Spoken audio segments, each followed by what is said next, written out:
Hay una diferencia muy marcada en lo que está sucediendo hoy día en materia de aplicación de la ley en el sector de la pesca y la acuacultura en el país con relación al trabajo que se hizo en los sexenios previos.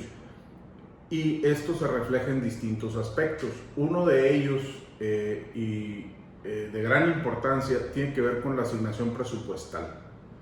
Mientras actualmente se están asignando entre 100 y 120 millones de pesos al año por parte de la autoridad pesquera, es decir, de la CONAPESCA, para hacer la inspección y vigilancia en el país, en los sexenios previos se llegó a tener una disposición presupuestal de entre 270 y hasta 320 millones de pesos para aplicar en acciones de inspección y vigilancia pesquera, para el sueldo de los oficiales federales de pesca, para los gastos de campo que se asignan a los oficiales federales de pesca, el gasto en adquisición de vehículos, de embarcaciones, el monitoreo satelital de las embarcaciones pesqueras, los convenios de colaboración con la Secretaría de Marina Armada de México, así como los programas que se aplicaron antes para hacer inspección y vigilancia en colaboración del sector pesquero y acuícola, al que se le asignaban alrededor de entre 70 y 110 hasta 130 millones de pesos en algún año para instalar campamentos terrestres, bases marítimas que operaban precisamente en los periodos de veda de los principales recursos del país. Entonces, estamos viendo una diferencia, como te decía, muy marcada de 3-1 en materia de asignaciones presupuestales a un tema que es sumamente importante, como es la inspección y la vigilancia, que termina en la aplicación de la ley en la materia. No existe una base comparativa que nos permita afirmar que hoy se hacen mejor las cosas que antes. Por el contrario, si nos atenemos, alejándonos ya de la parte presupuestal, porque podría decirse, bueno, hoy por la austeridad asignamos menos recursos, pero somos más eficientes en el gasto. Tampoco es cierto, porque a la hora de cotejar los resultados, y con resultados no me refiero a estos números alegres que dan las autoridades en las mañaneras o en cualquier ejercicio que se le llama de información que hacen, en donde presumen recorridos y personal movilizado y cosas de esas. Esos no son resultados.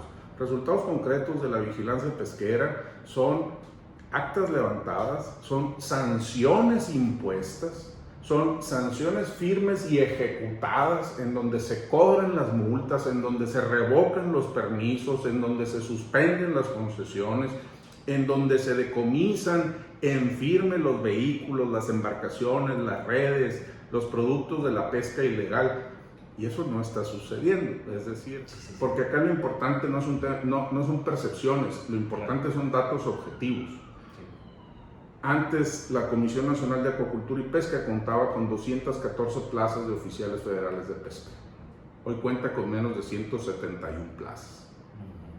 Esto se refleja, por supuesto, en menos acciones de vigilancia, se refleja en menos acciones de inspección, porque esta idea que se tuvo al principio de este sexenio por el anterior comisionado, hoy senador, Elenes, en el sentido de transferir las atribuciones en materia de inspección y vigilancia a la autoridad pesquera, de la autoridad pesquera a la Secretaría de Marina Armada de México, pues no se ha concretado, estando ya en plena recta final del sexenio. Es una iniciativa que no se ha concretado, pero que además pues es una iniciativa carente de sustancia, es decir, únicamente lo que pretendía era hacer una transferencia de atribuciones, pero la misma iniciativa aclaraba que no se iba a incrementar el presupuesto, que no se le iba a dotar de mayor personal a la Armada de México para hacer esas funciones. Entonces era simplemente un lavatorio de manos de la autoridad pesquera para deshacerse de una materia que le resulta incómoda y transferir la responsabilidad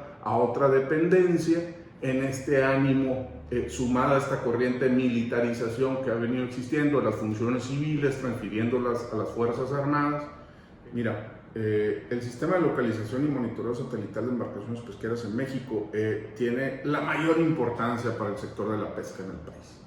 Es sin ninguna duda la herramienta tecnológica más avanzada de la que dispone la autoridad pesquera en México para primero que nada, prevenir la comisión de infracciones administrativas por parte de las embarcaciones pesqueras que están sujetas a localización y monitoreo, particularmente embarcaciones mayores, barcos de 10.5 metros de eslora en adelante, lo que comprende a toda nuestra flota de mediana altura y de altura, llámense camaroneros, tiburoneros, los palangreros de escama, la flota rastrera de escama, la flota tunera, en fin, la flota sardinera.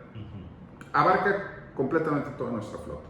Entonces, como te decía, una de las primeras uno de los principales objetivos del SISMEP es contribuir a persuadir a esa flota y, por supuesto, alertar de manera temprana de la existencia de indicios que pueden indicar una actividad de pesca ilegal, una actividad de pesca no permitida, una actividad de pesca prohibida.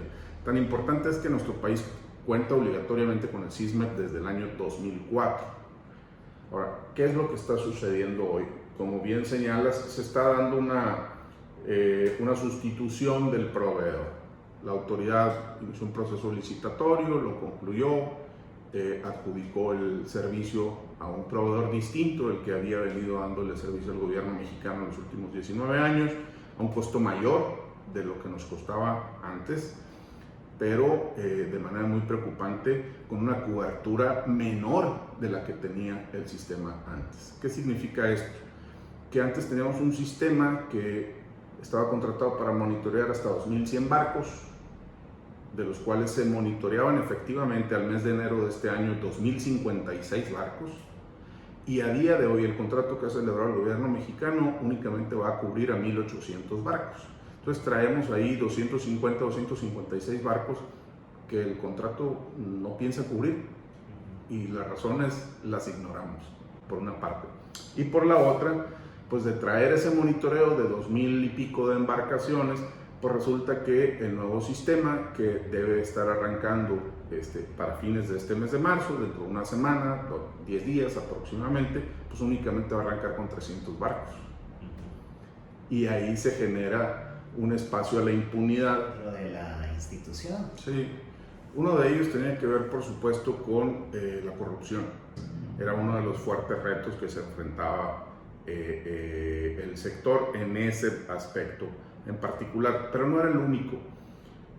Uno de los problemas tiene que ver con entendiendo que, a grandes rasgos, entendiendo que la actividad de pesca de las flotas de mediana altura y de altura se encontraba en ese momento, hoy no, medianamente cubierta, porque había un sistema de localización y monitoreo que le ponía los ojos a los 2.050 barcos operando de la flota las 24 horas del día, los 365 días del año, con un poleo por hora. Eso permitía tener muy bien checada a la flota, lo que no le exentaba de cometer infracciones y que se pudiesen descubrir o no por otros medios. Pero el reto estaba entonces, como suele suceder en México y en los demás países de América Latina y del mundo en general, particularmente en países en vías de desarrollo como el nuestro, en la flota menor, las actividades de las lanchas, la actividad de las pangas. Ese es un gran reto. ¿Por qué? Porque nunca hemos tenido un censo, una estadística precisa sobre el número de embarcaciones menores en el país. Tenemos en el país poco más de 2.500 sitios de arribo, es decir, lugares de donde pueden entrar y salir a cualquier hora del día o de la noche estas embarcaciones menores. Y no hay humanamente y materialmente la capacidad de personal, la capacidad de recursos financieros, la capacidad de recursos materiales para estar presentes con monitoreo, con vigilancia, con inspección pesquera en esos 2.500 sitios de arriba. Entonces, ¿qué es lo que no estamos concurrentemente perdemos certificaciones en los Estados Unidos o en los mercados internacionales porque cometamos infracciones? No es por eso. Es porque nuestro sistema no funciona para sancionar esas infracciones. Ese es el problema. En los Estados Unidos y en nuestros socios comerciales en Canadá o en otros países del mundo también ocurren infracciones pesqueras. Por supuesto, en todas partes del mundo suceden. Pero tienen sistemas preparados para funcionar y sancionar esas infracciones.